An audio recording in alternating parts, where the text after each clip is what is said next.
السلام علیکم ورحمۃ اللہ وبرکاتہ۔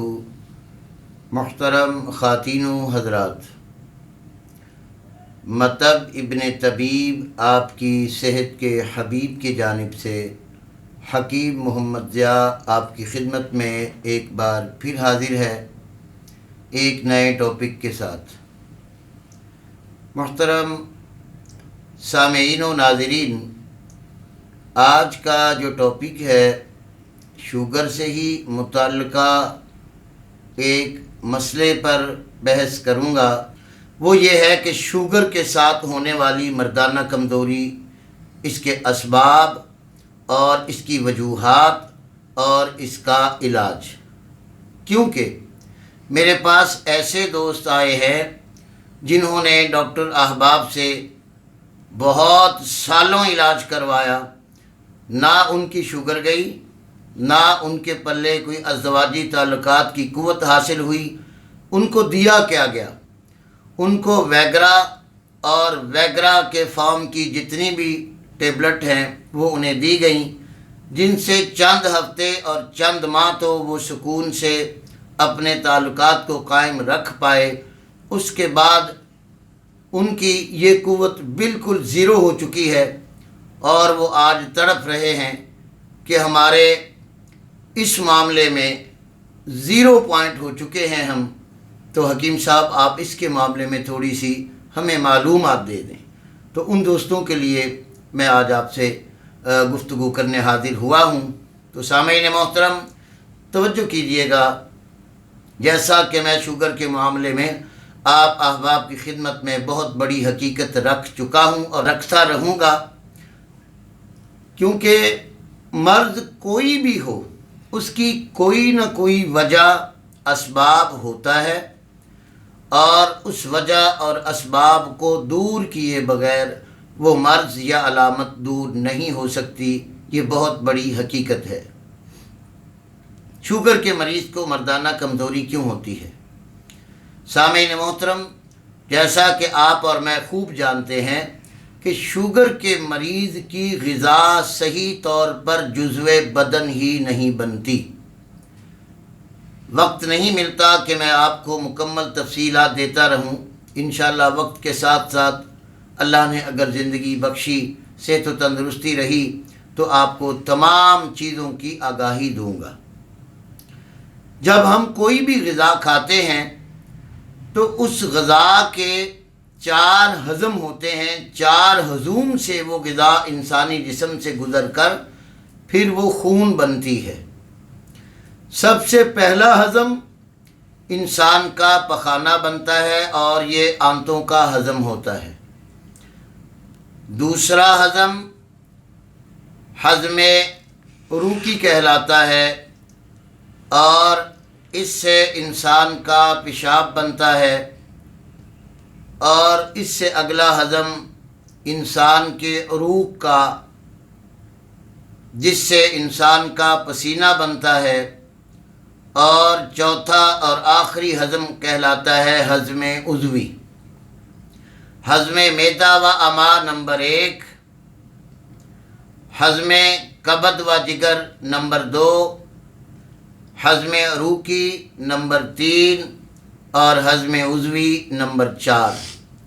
سامعین و ناظرین، یہ وہ 4 ہضوم ہیں، ہضم کے 4 مراحل ہیں جن سے آپ کی ہر قسم کی کھائی ہوئی غذا ہضم ہوتی ہے۔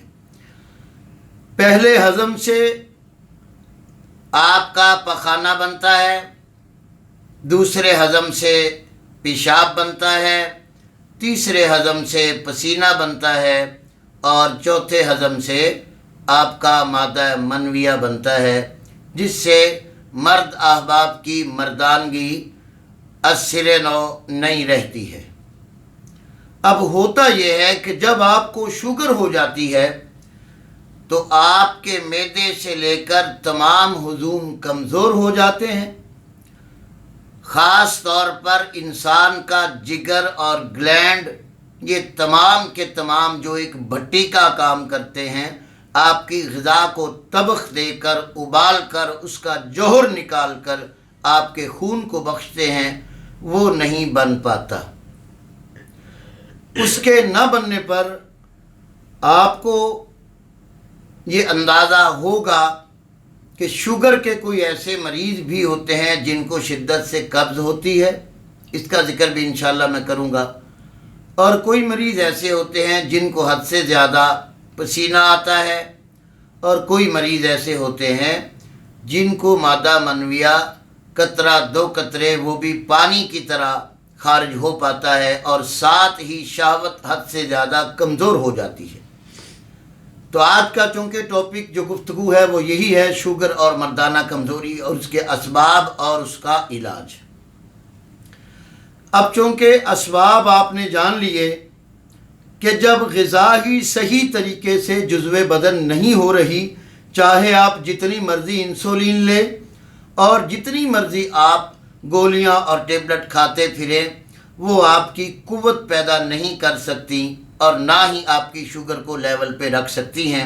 نتیجتاً ان سے اور تو کئی امراض آ جائیں گے، آپ کے یہ چوتھا ہضم ٹھیک نہیں ہوگا، اس وقت تک آپ کی مردانہ کمزوری کبھی بھی ٹھیک نہیں ہو سکتی۔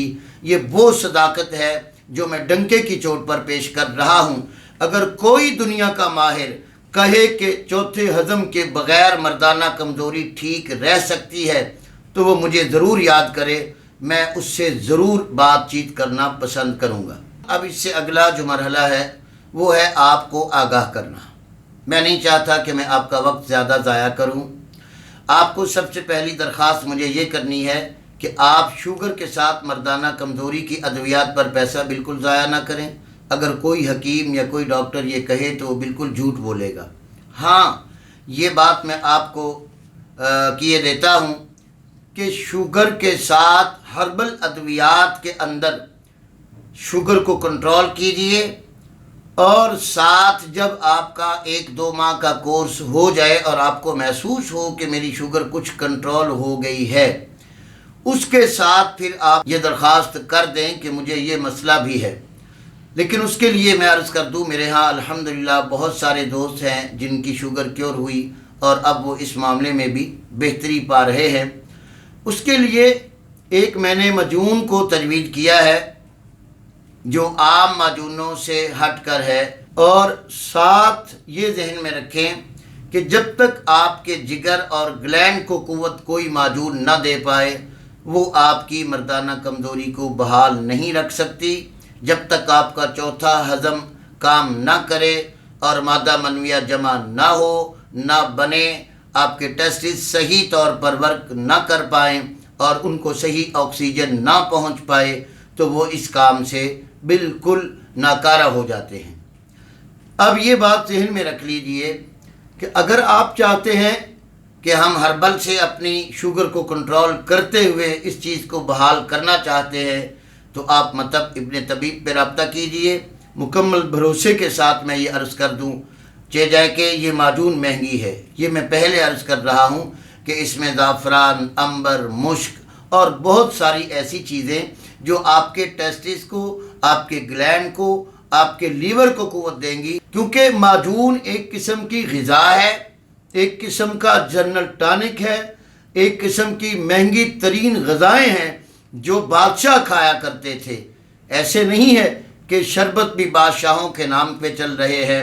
احمد شاہی شربت کیا تھا جو حکیم اجمل خان صاحب کے خاندان والوں نے بنایا، اور احمد شاہ بادشاہ کی بیماری اس شربت سے دور ہوئی، اور اسی طرح بہادر شاہ ظفر کا بھی سارا خاندان حکیم اجمل صاحب کے مرید تھے اور ان کے خاندان والوں سے علاج کروایا کرتے تھے۔ محمد شاہ رنگیلا بادشاہ گزرا ہے، ان کے جو طبیب تھے اور تاج و تخت کے ساتھ بٹھا کر محمد شاہ رنگیلا ان کو دانت دیا کرتا تھا، وہ حکیم حافظ محمد اجمل خان صاحب کے ہی بڑے تھے۔ تو جن طبیبوں نے اپنا نام روشن کیا انہوں نے غذائی اجزاء دے کر بادشاہوں کو بھی حیران کر دیا۔ میری بھی یہ 7ویں پشت ہے، میرا بھی یہ تجربہ شوگر پر اور دیگر امراض پر بہت الحمدللہ اللہ نے نوازش کی ہے مجھ پر، تو میں نے ایک معجون تیار کیا ہے، بہت سارے دوستوں کو دے چکا ہوں، ان کا رزلٹ بھی لے چکا ہوں۔ کوئی اگر دوست پسند کرے گا تو وہ کاسٹلی ہے، مہنگی ضرور ہے، کیونکہ اس دور میں آپ کو پتہ ہے ہر چیز دن رات مہنگی ہو رہی ہے، اور پھر خالص اجزاء کا ملنا بھی بڑی مشکلوں سے ہوتا ہے، اور بہت جھان پھٹک کر کے اور پہچان کر کے ان اجزاء کو میں تیار کرتا ہوں۔ تو جب تک آپ کی شوگر کنٹرول نہ ہو جائے، اور وہ ہربل سے ہو، یہ میں دعوے سے کہتا ہوں، ایلوپیتھک کے ساتھ آپ شوگر کنٹرول نہیں کرتے، آپ شوگر کو دھوکہ دیتے ہیں، اور وہ دھوکہ ایسا ہوتا ہے کہ آپ کے آرٹریز کو، آپ کے کڈنی کو، اور آپ کے لیور کو، اور آپ کے برین کو ہر صورت میں نقصان ہوتا ہے۔ مختلف مریض میرے پاس آ رہے ہیں، رپورٹوں کے دتھے اٹھائے ہوئے ہیں کہ یہ فلاں فلاں سے دوائیاں لی، یہ فلاں سے لی، یہ فلاں سے لی، اب نہیں ہوا۔ تو جب میرے دوستو آپ اس بات کو پائیں اپنے اندر یہ کمزوری، تو خدا کے لیے آپ اپنی دولت کو نہ لٹوائیے گا۔ سب سے پہلے آپ اپنا آن لائن چیک اپ جیسے میں کرتا ہوں، اگر آپ میرے قریب ہیں تو لاہور میں فرائیڈے کو بیٹھتا ہوں، وہاں آپ اپنا چیک اپ کروائیں، اور اپنی ساری کہانی سنا کر آپ اس معاملے میں ڈسکس کر کے، مشورہ کر کے اپنے لیے کوئی دوا تجویز کروا سکتے ہیں۔ یہ تو تھی ایک رائے۔ اب یہ بات میں آخری میں عرض کر دیتا ہوں کہ اس معاملے میں جو بھی دوست پریشان ہیں، وہ سب سے پہلے اپنی شوگر پہ توجہ دیں، اس معاملے پر کہیں بھی نہ جائیں، کیونکہ جب تک آپ کا ہضم چوتھا ٹھیک نہیں ہوگا، آپ کی مردانہ طاقت بحال نہیں ہوگی، اور جب تک آپ کی مردانہ طاقت بحال نہیں ہوگی، یہ بھی وارنٹی دے رہا ہوں کہ شوگر بھی کنٹرول نہیں ہو سکتی۔ شوگر کنٹرول ہوگی تو مردانہ طاقت قائم ہوگی، مردانہ طاقت قائم ہوتے ہی شوگر غائب ہو جائے گی، یہ سب سے بڑی بات ہے۔ تو عزیزان محترم، یہ وہ چند الفاظ تھے جو میں نے آپ احباب کی خدمت میں رکھنے تھے۔ ان دوستوں کا مشکور ہوں جن دوستوں نے مجھے اس بات پر بات کرنے کے لیے آگاہ کیا، مطلع کیا۔ انہی باتوں کے ساتھ حکیم محمد ضیاء کو اجازت دیجیے۔ السلام علیکم ورحمۃ اللہ وبرکاتہ۔